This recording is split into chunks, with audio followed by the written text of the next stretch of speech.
All right, welcome in. Chris Clark, Underdog Sports Marketing, and we're telling some more underdog stories. Got Sam Green with us in today. Sam, thanks so much for taking time to join me today. Thanks for having me, Chris. Yeah, so know you're hanging out in Charlotte right now, but you have been all over educating athletes and institutions and really just the public in general, I think, about NIL. And before we get into all that, tell us your background. I mean, I know it, but for anybody who's not as familiar with you, some of your background and just how you got started in the NIL game. Yeah, I danced in college and in the NBA and kind of immediately made the switch into sports and media after falling in love with kind of being interviewed and the other storytelling side of what sports actually can bring to the table. So I became a video editor at ESPN and learned how to do everything I did there in an 8-hour shift on expensive software from my phone and started teaching professional athletes how to make content for brands to really help subsidize their income, especially Olympic female athletes. And then when NIL passed, it's cheesy as hell, but I say that I feel like it was an industry born overnight just for me because all these random skills that I had been accumulating and all the random interests that I had from media and content creation to sports and working with athletes and brands kind of all collided overnight into a brand new industry. So felt very blessed to be able to roll up my sleeves and really jump right into the space. And now travel from school to school, partnering with brands like JBL and Marriott and teaching athletes really how to take advantage of the platform that they have as a collegiate athlete to build something way bigger that will outlive their playing career. And then also I guess now I'm jumping into the present rather than telling you That's fine. just the past, but I also run a convention within the space called AthleteCon. So just honestly, I'd say I consider myself just an NIL nerd at the end of the day. I love it. I love NIL as well. And so that leads me to a couple questions. I'm going to use this as kind of my personal education section too, but I know it'll be helpful to some of the other athletes. So here's one thing I really see in the NIL space, particularly in bigger sports, the bigger revenue sports like football, right? Is that, obviously deals with collectives are massive. We kind of have pay for play shrouded in quote unquote NIL deals, right? But I do feel like sometimes the true NIL brand deals, building your brand, building your audience, it gets lost sometimes, right? And then you take it down to athletes that maybe they don't have a deal with a collective, maybe they play a sport that isn't as big of a revenue generator, maybe they don't have a huge audience.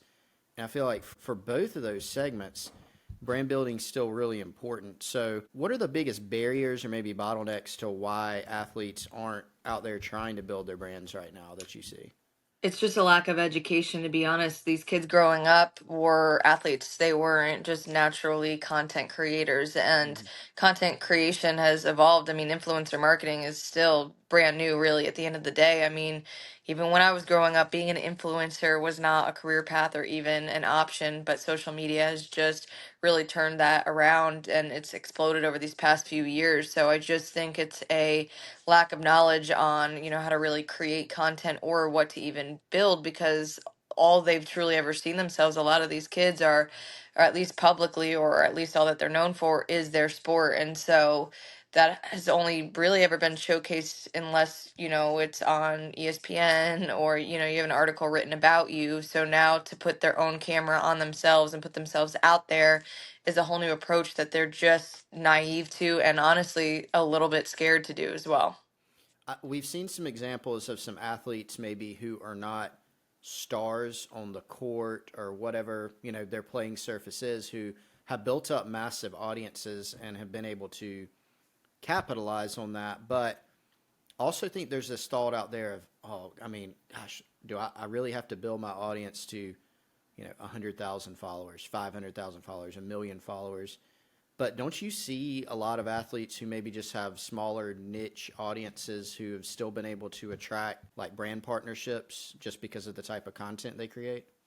1000%. I think one of the biggest like myths within the NIL space is that you have to be viral to land NIL deals. You don't. You just got to be strategic and again be willing to put yourself out there and be able to provide value for the brand. That's the other side of things. Like, yes, you don't have to be viral, but yes, you still have to find a way to provide value. 4 out of 5 of these deals are based on brands paying athletes to make content. And yeah, you can have 2,000 followers, but if you have no video advertisements or no proof of promoting a brand, then you're not going to find the money. But if you have 2,000 followers and you're actively showing that you know how to actually create engagement and kind of bring some traction and attention, or at least even provide high quality content, then money's up for grabs still. Yeah, that makes a lot of sense. So I think the next question is, right, like what type of content? You know, I know a lot of athletes like covering recruiting for the past 15 years.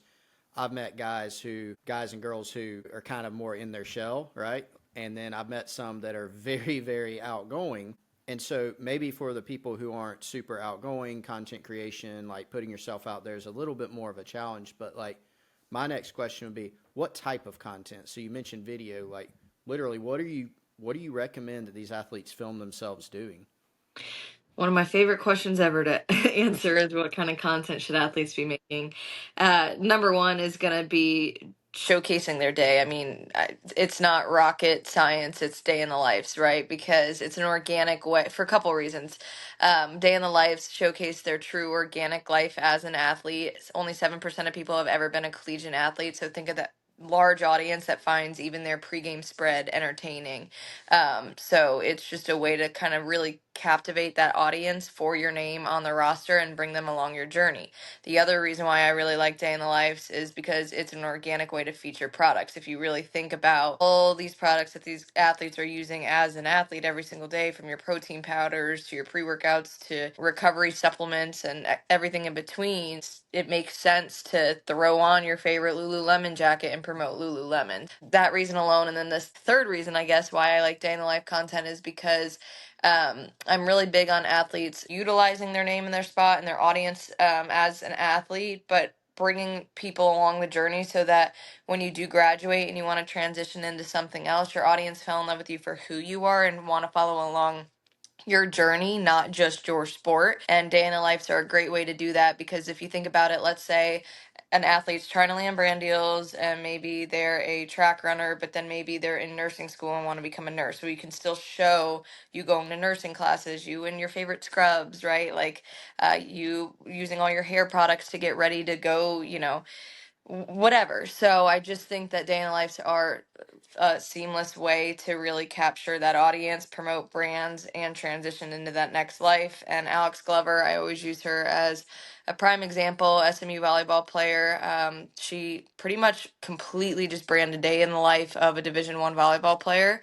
And a lot of people were like, Alex, what are you going to do with that when you graduate? You went so hard on, you know, your name on the roster. And immediately she just switched it to day in the life of a washed up volleyball player, and it's completely followed her. So day in the life's number one. And then number two, I do still recommend athletes to tap into the trending content, all the lip singing or the transitions, or even just a small clip of you like playing your sport and tweaking the text on the screen, because it is going to hit the algorithm. It's going to be the easiest way for you to grow. I've seen it probably over 50 to 60 athletes minimum that stick to trending content, do it consistently and grow astronomically over, 4 to 6 months, because you are going to want to grow that following and grow those views, because the more views and the more followers you have, the more money that you can charge. But at the end of the day, brands are going to pay you for more substance content like a day in the life. Great answer. Love it. Great insight. Long winded, sorry. No, that's perfect. That's exactly what I mean. It's so helpful. So, two more questions that come off of that. What app slash software do you recommend using to make it easy? I know for athletes, they're very busy. So, Hmm. some of them may hear, like, even the ones who are like pretty active on Instagram or have been on TikTok in the past, like, all right, like, how much editing do I have to do? So, what do you recommend for that? Let's just start there because my next one's a little bit more long winded, So maybe. I think that is the biggest learning curve with athletes getting involved in the NIL is the editing process, and that's Hmm. why I ditched all my software at ESPN, and I strictly only edit from my phone so that I can kind of teach like the process of how to really speed up that process for these athletes. So I'm a little bit like kind of heartbroken and biased right now because for years my answer was going to be like CapCut, but the TikTok band and rebirth and all of this is, I All think, those things, woken yeah. a lot of people up to the fact of you can't spread yourself thin and be addicted to or stuck on just one platform, or you Right. could potentially completely lose your entire brand. So with the TikTok ban, kind of even came that scare with editing apps. So I used to be gung ho on you need nothing else but CapCut, but now I honestly recommend a few just in case. So InShot I like, Splice I like, CapCut if you're staying, I love you. But the number one app that I'm actually really looking forward to is Instagram just is launching a new editing app called Edits. I got to see like a few creators got to go into Instagram and like test it out, and they posted it all over their social media feeds, and this app looks like pretty easy, but yet like the capabilities look crazy, which is what I really look for. And what I liked about CapCut was, I could add in a bunch of layers and features and effects all from my phone, and it looks like Edits is going to have all those features as well. So I predict that my new answer by the time this goes live, hopefully Edits will be live too, and hopefully that'll be my recommendation. Yep, and we'll double back to that and see. We'll come back to it too. So once an athlete begins building her audience, and maybe starts getting some traction with these tips that you've so graciously given, maybe some brands start, for lack of a better term, sliding in the DMs, trying to get a little traction. But how do you go out? What do you recommend in terms of going out and maybe soliciting some brand deals? And then pricing, right? So for me, Hmm. being in marketing, I mean, we think about pricing a lot for different things, and it's always kind of hard, right? Especially for someone who maybe doesn't have experience. Like, I mean, you're kind of selling a service, right? Hmm. Of a trade off. So, what do you recommend for those two items? Number one is all my athletes need to have additional like resources to be able to showcase to brands. What do I mean by that? A media kit, or some people call it a portfolio, where you can showcase the types of brands that you're interested in working with, showcase all the brands that you have worked with before. You can't just rely on your Instagram feed or your TikTok to be able to really showcase who you are to a brand and what you're capable of providing. And so I do help athletes building those resources out. And a lot of times I turn them into basically public websites so that you can hyperlink it in an email so that, when you're emailing a brand, they can just click it and see more. So I would say the more resources that you have for brands, the better. If you are featured in articles, anything like that, examples of content should be in your portfolio so brands can see the type of content that you're able to create. Rates is one of the hardest things. It's probably the number one question. Two questions that I get, three questions. How do I get started? What content do I make? And how much do I charge? And how much you charge is going to vary when you start out. You gotta try a lot of options. You just gotta throw it out, keep going up until people keep saying no. But at the same time, I'd say my biggest tip for rates is actually thinking longer term and thinking in packages. I think a lot of athletes miss out on a lot of brand dollars by just pitching one Instagram reel or one TikTok, when there's a lot of ways to charge more with doing very little, adding on minimal effort, in the sense of, I'll give you an example. Okay, for one Instagram reel, I'll also add in a collaboration invite where you're tapping directly into my audience. That's just tagging the brand in a different way, but there's double the value because now they're going to share your views, your comments, your shares. Telling them that you're going to add in shopping links so that people can actually directly, and the brand can track like ROI on your content. You're adding in one little measly tag, but now it's of triple the value to the brand. Reposting that on your story, because Instagram stories also has tagged features and shopping link features. Again, now your content's shoppable, just another tag, just another click, but you can charge more. And that's why I do recommend athletes having a website as well, because then you can even charge for advertisement space. Hey, I'll throw your logo up on my website and hyperlink your website out from my website. Boom, now we have a package where otherwise you could have just said you had an Instagram reel.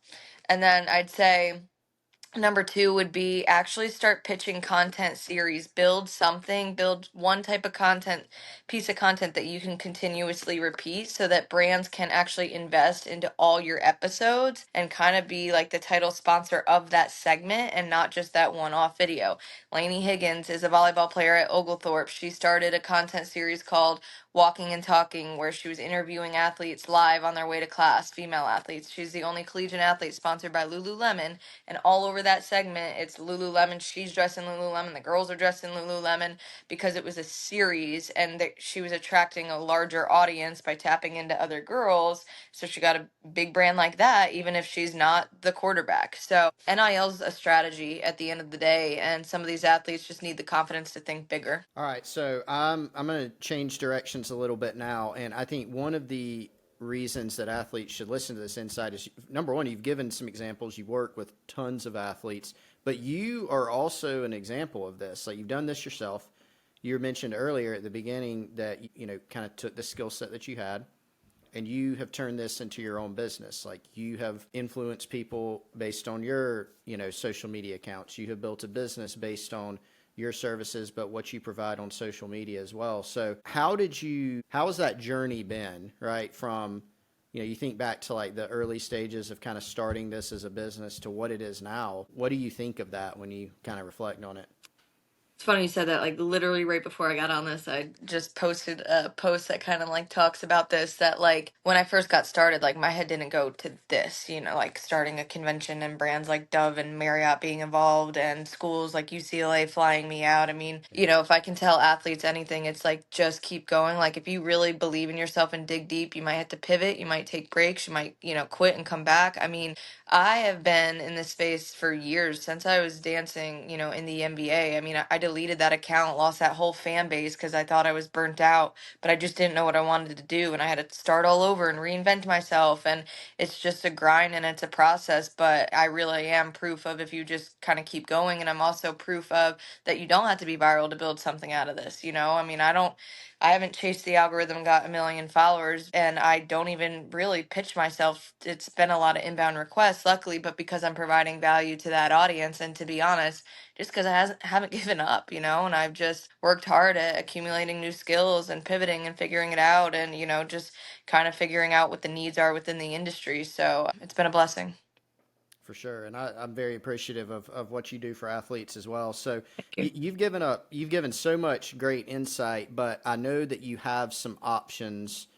So I want you to talk about those if you're willing. Let's start with you. AthleteCon, like the genesis of that. I watched a lot of the content that came out of that. Looks like it was an awesome event. Tell us a little bit more about that, and then how folks can get involved, how athletes can get involved in the future also.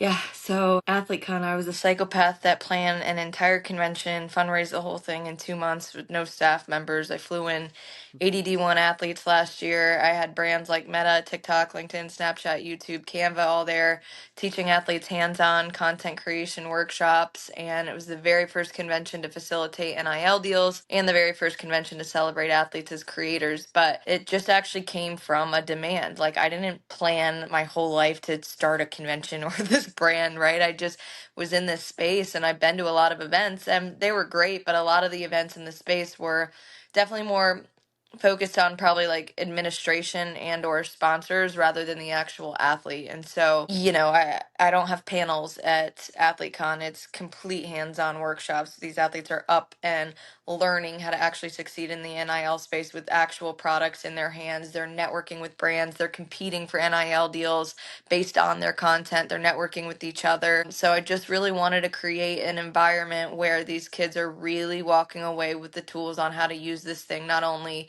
in the NIL, but even beyond. They're learning life skills on, how to network and how to even negotiate and how to, compete against each other, take advantage of their platform. So, then I launched a spin-off for female athletes just a few weeks back on a vineyard in North Carolina. It was a private branding weekend with 19 girls and brands like Dove there sponsoring, very similar, but turned into a incredible community and athletes even teaching each other. So I really base everything on being tangible skills, and AthleteCon 2.0 is going to be in June. You're actually going to be the first one to know. It's June 5th and 6th. I haven't launched it just yet. Registration opens up next week. Athletes athletes can apply. Schools can apply for their athletes as well, and so can brands. Schools can sponsor to send their athletes. Big news this year is there's going to be an educational portion for college administration and collectives as well, so that they can actually come in and learn how to resource their athletes and their athletic departments a lot better. Also, big news is Olivia Dunn, who is really the face of NIL and brand building in my point. Her nonprofit, the Livy Fund, is also involved this year. So 2 days in Charlotte. Brands can get involved. There's sponsorship packages where you can get content from 100 incredible Division 1 content creators. It's a really good place to be. It's kind of everybody that you need to know within the industry in one space, and it turns into an incredible community. There's still a giant group Snapchat DM from what I heard from all these athletes from June of last year, that they're still interacting and helping each other out. So it's definitely a fun place to be. That is awesome. And, I think something you hear a lot of times, like in sports or really just in business in general, is like, hey, what's a great business idea? But to go back to what you said there, you just filled a gap, right? It came out of a need and something that athletes and others have been asking for, and you stepped in with it. So it sounds awesome. And maybe I can come one day. Yeah, you should. Yeah, that, General public, there are tickets for sale too. okay, okay. I would like to do that. So another thing that you have launched recently, I feel like we're getting all like the scoop on all of your new ventures You here. are actually. I This is my appreciate that. first podcast since. So, you are also, I know you've been to UCLA, like you just said. You've been out to some other schools, whether it's to help the school, to help like that school's collective. But you also have a service now for colleges, right? Can you tell me a little bit about that?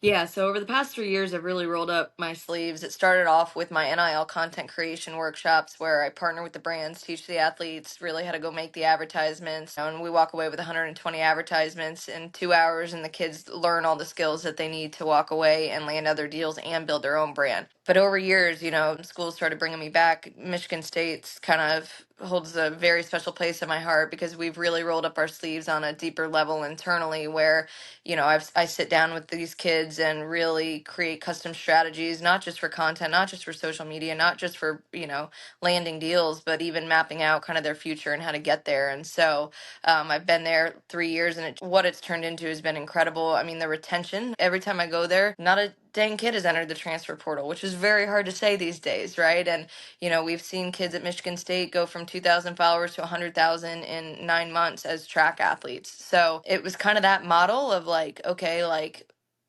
there's something here, like it's truly transforming these athletes and athletic departments. That again, it just truly came out of filling a demand of, I've seen this work and I want to help other schools do that as well. I just launched long-term support contracts where I can come in as basically an extension of your athletic department, help resource your administration as well as your athletes. And I customize everything from running local NIL events where I've helped athletes launch merch lines and actually sell it for the first time live in front of their community and sell out in 2 hours, making $4,000 each as softball and track athletes. Hosting all nights and panels to, office hours with these kids to virtual support to still doing these NIL content creation workshops. I pride myself in the customization based on the needs, but excited to see how we can really start transforming these athletes and the athletic departments and resourcing them as well. So, for athletes that have listened to this, administrators, really anyone who wants to get involved and just say, okay, how can Sam Green help me or help our organization? Where would you point them to? Obviously, your social channels, but I know you have a website as well. Yeah, my website is NIL with Sam Green. You can get a hold of me there. IG is my baby, Sam B Green. I love it there. I'll answer you in the DMs. I don't charge athletes. To be honest, I'm crazy and work countless hours for free with athletes. Just putting that one out there. So it is athletic departments and brands and collectives that I really truly really work with as far as partnering together. But yeah, my website, and I always Sam Green. AthleteCon.io is the AthleteCon website, but you can find me on either, and you know, I'll answer. All right, awesome. Well, Sam, I appreciate you taking time to do Thank this. you, Chris. It's been awesome to hear about your journey. Love what you're doing. Thank you also for what you're doing because it's really needed. Thank you. Thanks for giving me a platform to talk about it. Sure thing.